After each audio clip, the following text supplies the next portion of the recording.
And welcome back to my channel. In today's video, I want to say something. There's this trouble. This video is not going to be long. It's just going to be like an appeal that I'm making to our people. You see, there's something that bothers me with our country, Nigeria. That oftentimes when things happen, the way we go about situations at times does not really help to solve the problem. Rather, it helps to escalate it, so to say. And I don't know, sometimes I feel like our people, maybe because of they're not having the right education to situation, or not having the right knowledge, right knowledge about situation. I don't really know what to call it. Sometimes we tend to handle our situation in the wrong way. We tend to channel our energy to the wrong people when situations come up, right? We tend to, channel our attention to the wrong people. I saw a video, that's been going around since yesterday or 2 days ago, that's with all this Naira issue and problem issue that's going on in Nigeria. But it bothers me why people will go and think that the best solution to this situation is to be burning the banks.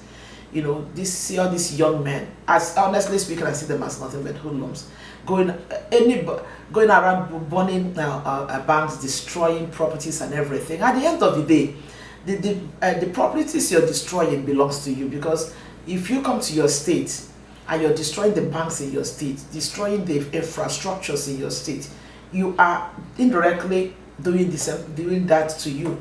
There is nobody that chops off their nose to make their face look good. I always say this: you cannot chop off your nose to make your face look good.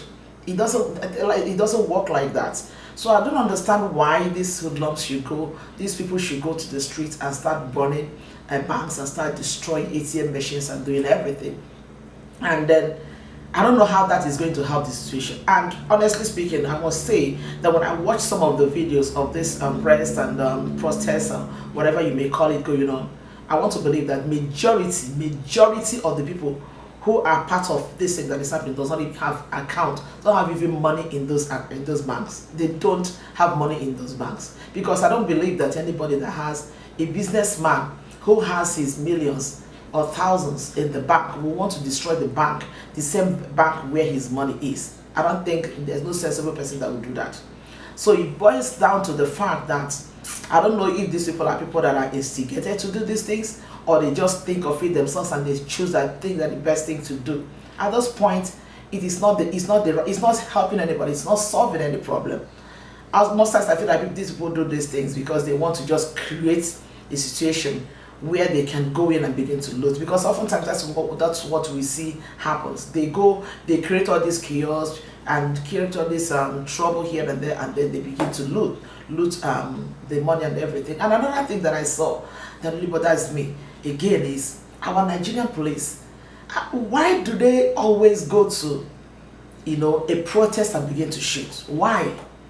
People are protesting, and you always think that the best way to handle a protest, to handle crowd when there is things like that, is begin to shoot. They claim they shoot in the air. When you shoot in the air, the arrow you shoot in the whatever you shoot in the air does not remain in the air. It falls down, and at the end of the day, it ends up hitting people, and then people lose their life. People who has no business with whatever is going, end up losing their lives. I don't know when our Nigerian police will change with all this. I mean, it's wrong. This is police brutality, and this is one of the things that Nigerians has been collaborating about with the NSAS and everything. You cannot go to a protest and be shooting in the air. You don't do that. You don't do that. That is wrong. I don't know what our government is doing to help this situation, but honestly, I believe that people are angry. But then, my people, why you are angry, the best thing is not to destroy all these things. It's not helping. It will not in any way help the situation. It will not in any way alleviate the situation, because we are feeling the pain. The bankers are feeling the pain. Everybody is feeling the pain of what is happening.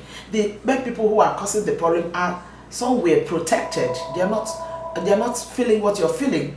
So I don't think it's wise for us to be destroying things. And I saw one other picture that is very gory. I couldn't even watch it. A young man that was running with, it's like they set him on fire, and he was running with his clothes burning. And somebody was saying that it's somebody that the guy is a POS man. I don't know what that guy could have done to warrant him being set ablaze. I don't think it's right. Please, our people, all these things are not, these are not the things, the right things for us to be doing at this time. And our election is few days to come, next Saturday, I believe, in 25th. The best thing is not for us to be destroyed, but the best thing is for us to do is to go out. And I'm not sitting here to tell you to vote wisely. I am not sitting here to tell you to vote the right candidate. As far as I'm concerned, of everyone that is contesting, of all the 3 contenders, the best person amongst them now is Peter Obi. That is the only man. I'm not here to tell you to vote wisely, because there is no wisdom that will come from. The truth about it is that when you look at all this, what makes the difference between Peter Obi and the rest of them, as far as I'm concerned, I know some people are going to come to this video and attack me. It doesn't matter. If you attack me from here to today, if the wrong government goes in, we all are going to suffer. A lot of people clamored for Buhari. Buhari is there. We see what is going on. If Nigeria misses this time, it's going to be terrible for us, honestly, because Nigeria is already burning, and it's important for us to help to bring a little bit of glimmer of hope. And the only person that I believe at this point that has a glimmer of hope, that does not have that has the interest of the masses at heart, is Peter Obi. Because the truth about it is that when you look at the difference between Peter Obi and the rest of them is this: when you see Buhari, sorry, not Buhari, Babangida, Tinubu, right? Look at Tinubu and look at everybody that surrounds him. It is the same old, the same people that has perpetrated all this poverty, that perpetrated all this hardship, perpetrated all this chaos, all this insecurity, everything that we have suffered over the years. It is the same people that are surrounding him. Look at Tinubu, what's his name?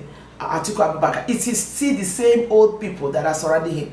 But when you look at Peter Obi's campaign, there is, yes, somebody can say, you can say that I'm here campaigning for Peter Obi. That is what I'm doing. That is what I am indirectly doing, because honestly, we have seen pains, we have seen. When you look at Tinubu's team, look at him on the stage. Who are the people that surround him? Who are the people that surround him? The youth, the elder statesmen that have seen it all, that knows that this country is sinking if we don't salvage it. But when you look at these other people, watch the people, and that will give you an idea of if these people eventually gets into power, who will be the decision makers. The same people that will be making the decision that's kept us where we are. I am not here to tell you to vote wisely. I'm not here to tell you to vote your conscience. I am here to tell you to vote Peter Obi, because Nigeria needs to have a glimmer of hope. Is he coming to be a messiah to change things overnight? Absolutely not. But the truth about it is that once a man like that goes into power, once, just like a child who has been so hungry, and suddenly your mother comes back from the market, and you see that your mother brought something and your mother is about to cook. Even if that food takes 4 hours to cook, but as long as you know that your mother is there and that food is on fire, that hunger will dissipate immediately, because you have hope already that there's something that is about to come your way in the next 3, 4, 5 hours. That is just the simple truth. That is how it is with Peter Obi. If that man goes in there, by the grace of God, if he gets in there, Nigerians will have a glimmer of hope, because at least you know that you have somebody who will put something in place that will steer Nigeria to where Nigeria needs to be. If Nigeria misses this time, I've said it before in my video, people will attack me. It doesn't even matter. You attack me, don't attack me. If scarcity comes, it's going to affect all of us. If insecurity comes, it's affecting all of us. Whatever that comes is affecting all of us. It is important for us not to get it wrong this time around. With all these things that are happening, people are angry. Channel the anger towards voting for Peter Obi, so that Nigeria will have a glimmer of hope. Thank you so much for watching. Have a blessed day. Bye-bye.